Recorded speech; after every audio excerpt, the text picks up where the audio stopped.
What's happening? What's up, everybody watching live and everybody who'll be watching immediately after?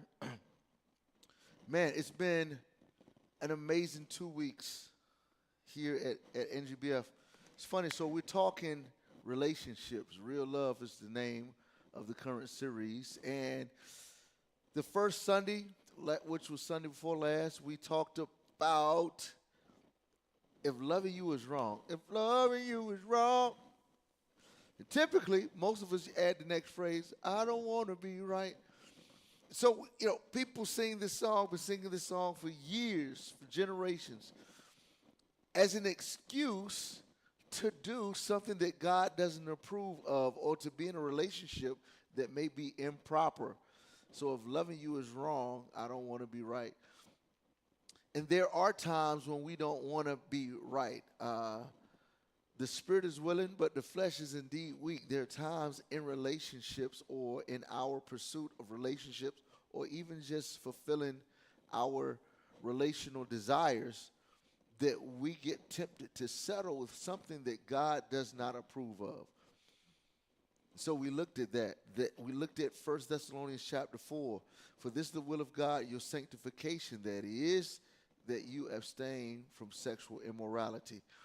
And so we looked at that word sanctification, which is Greek word hagiazo, which comes from the Greek word hagios, which means holy and saint.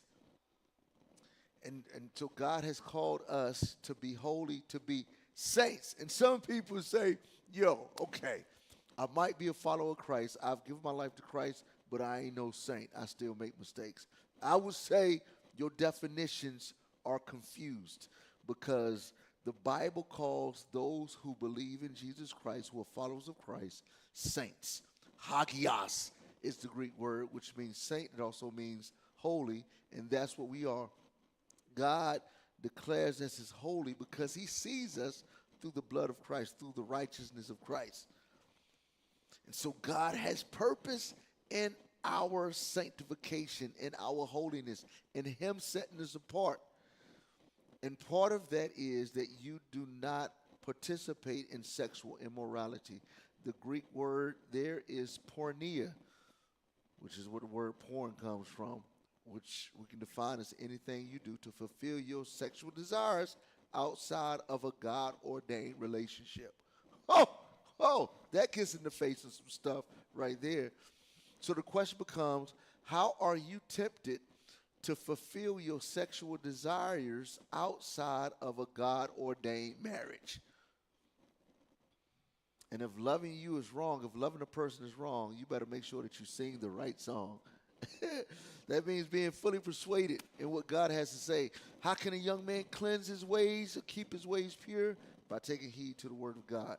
Another thing that we don't think about is the fact that how Psalms, the book of Psalms, actually help us and aid us in our walk, especially in terms of relationships.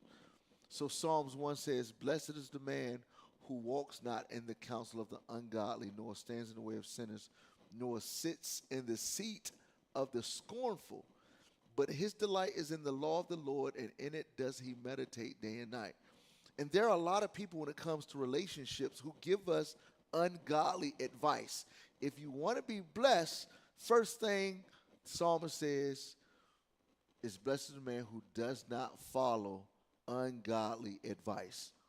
And there's a plethora of ungodly advice out there about what you should do. Plenty of songs that tell you what you should do.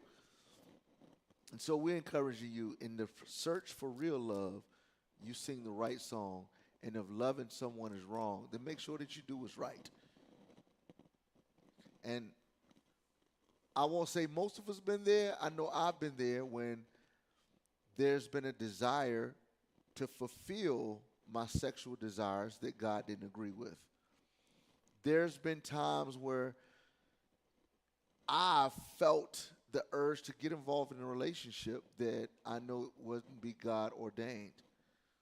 And so if loving a person is wrong, you got to make sure you do the right thing. I'm quite sure somebody's listening like, oh, snap, you up in my stuff, Jay. Yes, I am. It's really not me and your stuff. It's God being in your stuff. I actually paused right there to say, anytime someone who is really being a messenger of God says something about your life that they don't know about, and it feels like they're talking right directly to you, it's probably because God is using them to talk directly to you. And then last week, this past Sunday, we did the second sermon in this series of Real Love, and that is, can you stand the rain? The Bible talks about how we will experience tough times. That's just reality. Whether in a marriage, I don't care how good of a spouse you have, marriage comes with some hard knocks. Marriage can be tough. And that's what we talked about. And not only in marriage, but in life, we're going to experience difficult times. The question is, can you really stand the rain? When the storms of life come, can you stand? And God is looking for us to be faithful. And a lot of times we want other people who we're in a relationship with us to be loyal to us, but we don't give God the same loyalty. Oh, snap. That's the reality. And so we got to press in making sure that we're being faithful to God. That's what he's called us to love him faithfully, which is crazy that so many people know what love is because they talk about it. They want faithfulness in song. And if somebody is not faithful, what happens? I bust the windows out your car. First of all, that's ridiculous. You catch a charge. That's never okay. But in a marital relationship, God expects faithfulness just like he expects faithfulness to him. So in 1 Peter chapter 1, Peter was writing to the church and saying, hey, God has chosen you. You were not a people at first, but God has made you Gentiles, now part of his royal family, his royal priesthood. And as a result of that, what is God expecting? He's expecting for his light to shine in us in whatever area we live in, whichever community, whichever job that you're on in your family. God expects for you to display Christ. And then Peter writes this whole, spends a paragraph talking about who Christ is and how Christ committed no sin, no deceit was found in his mouth. When he was reviled, he didn't revile in return. In other words, when they clapped at him, he didn't clap back. He uttered no thoughts. He uttered no insults at them when they were mistreating him. And then he says, in the same way, I want you to be able to stand the rain. You wives, here's how I want you to deal with your husbands. When your husbands are wrong and being disobedient to the word, then you should live in a certain way that you win them with your behavior. Let your behavior speak to the rebellion of your husband. Oh, snap. And so in this he's saying, wives, submit yourselves to your husband. And then he says, fellas, he speaks to the wives when their husbands are in the wrong, but he tells the husbands to love their wives, like live with them. He addresses us 24/7. Live with them in an understanding way, being sensitive to her as if she's a weaker vessel. Problem people get there is they take that part of yielding to her or being sensitive to her as she's a weaker vessel. We oftentimes may misinterpret that and say that she's weaker. That is not what it's saying. It is not saying that your woman is weaker. He says you treat her with a certain sensitivity as you would someone who's weaker. Yeah. And then he says treat her with honor as a joint heir, as fellow heirs. They're saying that she's not on the level beneath you. She's actually an heir with you.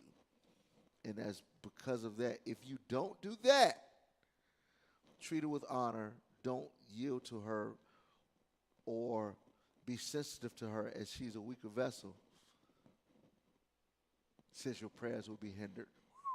Doggone it, that's tough. But see, in the idea here is to not to leave your wife, or not to leave your husband when difficulty shows up. Be like Christ. Can you stand the rain? That is a classic. So next week we'll be talking about It Takes Two. So I look forward to you, y'all. We are always here on Sunday mornings. We have an 8 o'clock service, 11 o'clock service, and in between we have CE, which is what some people old school call Sunday school. We still call it that too. So we have our CE time, Sunday school at 9:45. We would love for you to come hang out with us. We are here in Garland, Texas, 5840 North Garland Avenue. Come see us.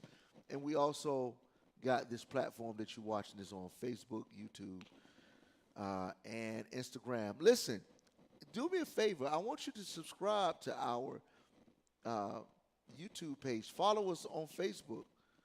Subscribe to the YouTube page, though. Hit the bell, the whole routine, so you can see what we got. Because, man, we are really, it's our desire as we are impacting our community right here in Garland, as God tells us in Acts chapter 1, verse 8, that you will be impacting the whole world. So we're going from Garland to the globe right here, and we want you to be a part of that.